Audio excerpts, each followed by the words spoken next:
Hi and good day, everyone. We are Group 1 from the Ateneo de Manila University in the Philippines, and today we'll be sharing an idea we adopted and localized for the USRN bootcamp. Let's examine first the idea we identified and found interesting to pursue.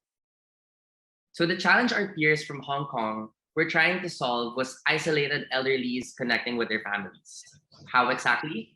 Through a Snapchat-esque app that would allow, for example, grandchildren and grandparents to take and send pictures to each other, thus creating the social interaction that was lost due to geographical proximity and other reasons why they're far apart. Uh, Sass, the next slide, please.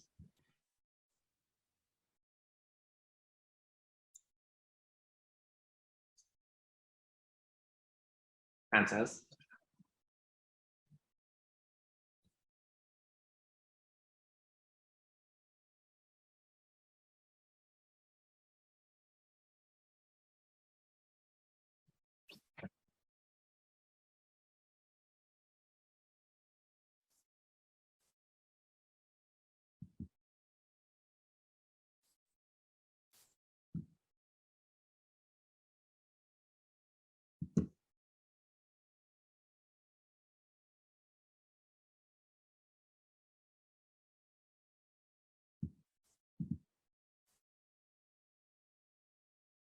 Hi, sorry, maybe continue given the technical difficulty that we encountered. Don't worry, please go ahead. I'll allocate a bit more time for you guys. Okay, so while an idea such as this would be interesting to explore in our local context, it was in further studying our users and social structures that we concluded it really wouldn't translate. Why, you may ask? It is due to the simple fact that the elderly live with the families of their children and is even true for all members of the group that we have today. It's part of our culture in the Philippines to do so, and it's even considered shameful not to do so. So we decided to work backwards, starting with our users, the elderly, and the problems they face.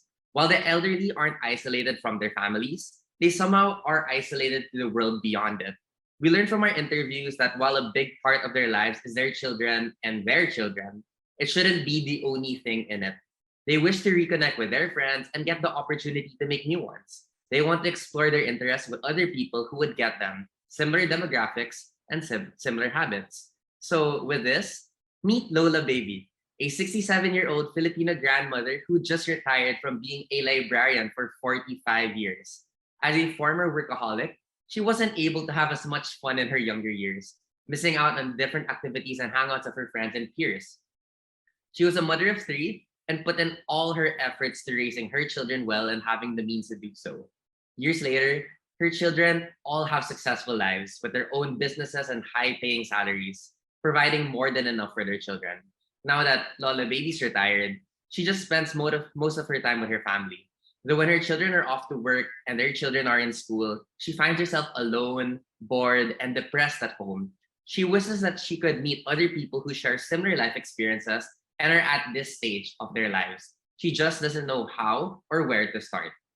In the Philippines, the elderly don't get the opportunity to explore the world beyond their families, feeling limited in their social interactions and experiences.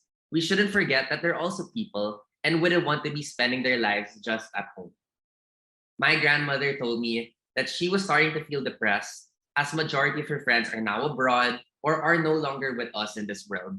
When my mom and I introduced her to the community in our village through a Viber group, she was able to make a new set of friends who she now regularly plays mahjong with. She looks forward to her weekly meetups with other grandmothers in her area because for her, this goes beyond mahjong. It's about meeting and being with other people she can relate to. So with this, we thought, what if there was a better way to bridge people who share interests and are similar in age?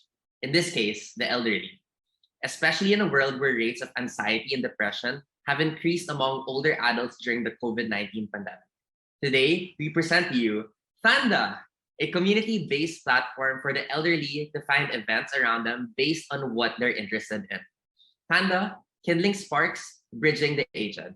The name stems from Tanda, the Filipino words for remember and elderly, the sound of lightning, which resembles the sparks we aim to kindle, and upon further digging, the word Tanda also has South African roots, which means love.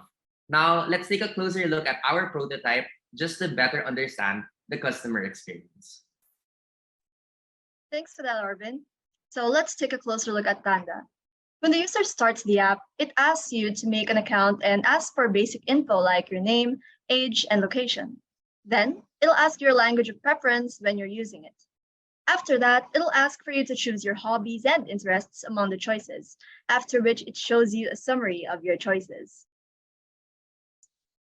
And from then, it's going to bring you to the home page, where you can join communities from all sorts of interests and locations. So for example, my grandma wants to play Mahjong. To look for the Mahjong community, you simply go to the games category, look for Mahjong, and it brings you to the community page. From there, you have to request to join by filling out the necessary info, after which our moderators are going to let you in. And you may now see all the current posts, who the members of the community are, and all of the future event gatherings. Our business model would revolve around a one-time membership fee as retention, as retention would be lower among elderly people for recurring payments. This can be likened to giving a gift to your grandparents. Soon, we'll be structuring a business model to use this platform as a strategic communication channel for brands to serve the elderly. Our operations plan would revolve around three key pillars: setting the partnerships with various associations and communities that we leverage for the platform, organizing community events like Mahjong Monday, Bible Study Sundays, and structuring our commercial operations soon enough. The first month will be aimed at our beta test through user acquisition efforts. We'll be spearheading the first few community engagement meetup efforts to beta test the operation side, as well as to show users examples of what they can do. We'll be focusing on the urban areas near and including the capital, where population is dense and factors are more controlled. We'll be showcasing the MVP with basic features such as community engagement and adding profiles as friends. By the 3-month period, we aim to standardize our operations. By the half-year point, we aim to have built at least 30 sustainable growing communities within the platform, potentially expand to other regions, and introduce commercial operations with brands that serve the elderly. Surveys ran in multiple countries on the effects of COVID-19 on older adults' social lives returned reports of increased loneliness and deteriorating mental health from its respondents. Social isolation and loneliness are the possible major risk factors that influence elderly health. So because Tanda cares for the good health and well-being of everyone in our families, especially our elderly, we bridge gaps between them and become a channel through which the elderly can combat the negative effects of social isolation on their mental health. With that, we spoke to 5 grandparents as well as 5 parents. Based off of our interviews, the elderly are happy with the situation they have with their families since they do see them nearly every day. But sometimes it does get boring at home, and although they'd want to go out and enjoy, they don't know enough people to hang out with. Neither do they know exactly what they can do, so they opt to just stay at home. And as for the parents, they're glad that their grandparents are living with them, but they acknowledge that they have their own stuff going for them, so they can't focus on their grandparents 24/7 or as often as they'd like to.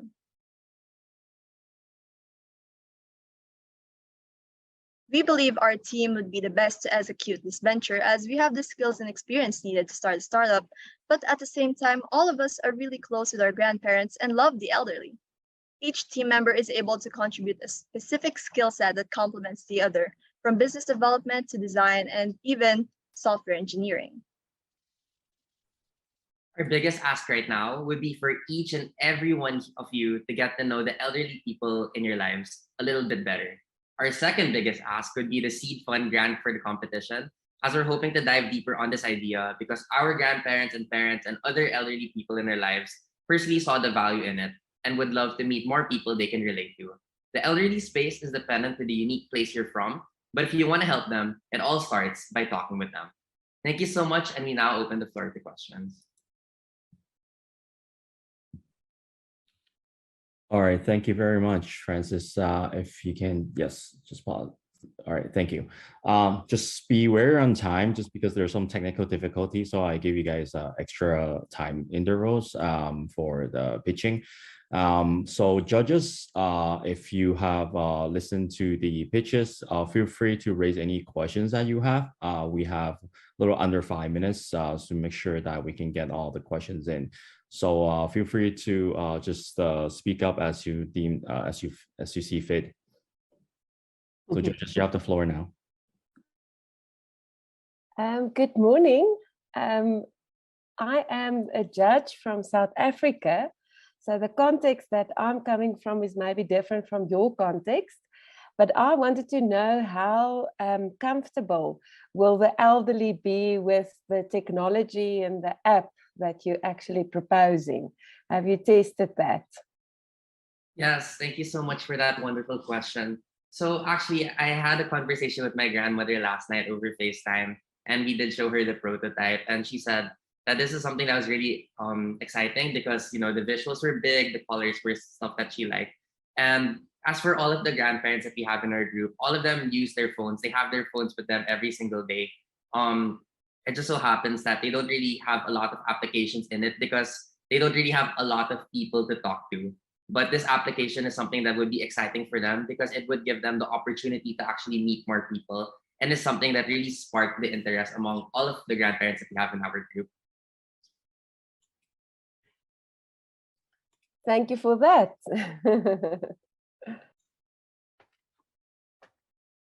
Hi. Hi, and good afternoon. Hi, good afternoon. My name is Griffin from the Beijing Normal University. So thank you for the sharing. So my question is about, there are many, popular social, those media nowadays. So why we need a new app for the other people? Why, so because sometimes we just can use the existing those app or the social media.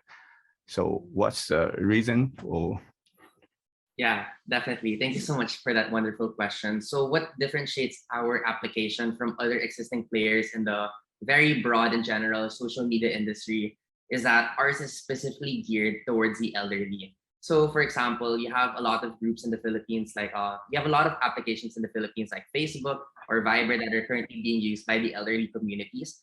However, these applications only work for them in the sense that if they already are part of existing communities like family groups and so on and so forth, that would benefit them. However, if they would want to explore other communities like for example like the Tai Chi Federation of the Philippines or like other associations within their area, they would have no way to do so. And given like the demographic of the elderly, we can't really expect them to just go on Google and try searching for different communities out of their comfort zone, right?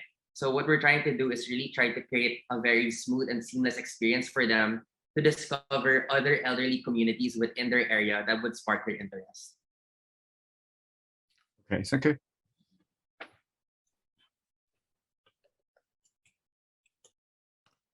May I ask just one last question?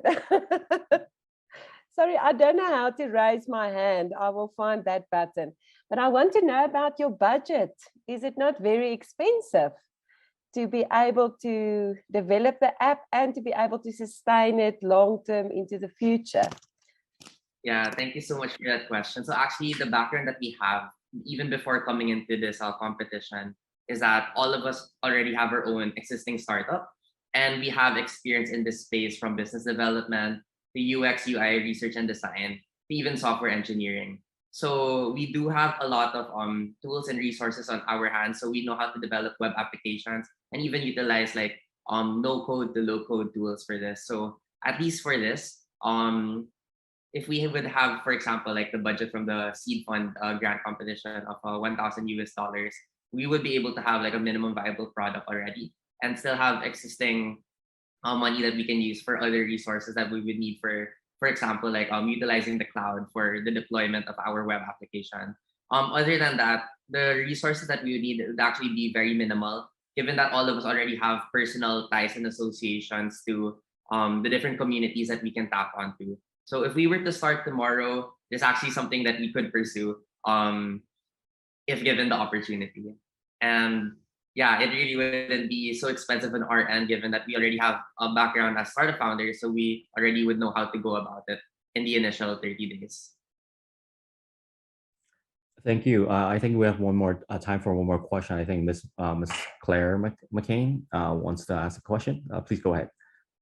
Thanks so much. Hi, congratulations on a really fascinating and well thought out presentation. I loved that you took something you learned and applied it to your own context to come up with a solution that applied to your own community. My question is, do you anticipate that it might be able to expand beyond your community, and have you explored options to scale this project further? Definitely. So as of right now, since all of us live in the National Capital Region, we would see this, we would want to first beta test it here and see how it would work in its operations. And if we were to scale that, we already have friends from different parts of the Philippines, other urban areas in the Philippines, that already heard about our idea and actually saw that it would have the potential to even scale in those areas. So this would potentially be something that we could build on and scale.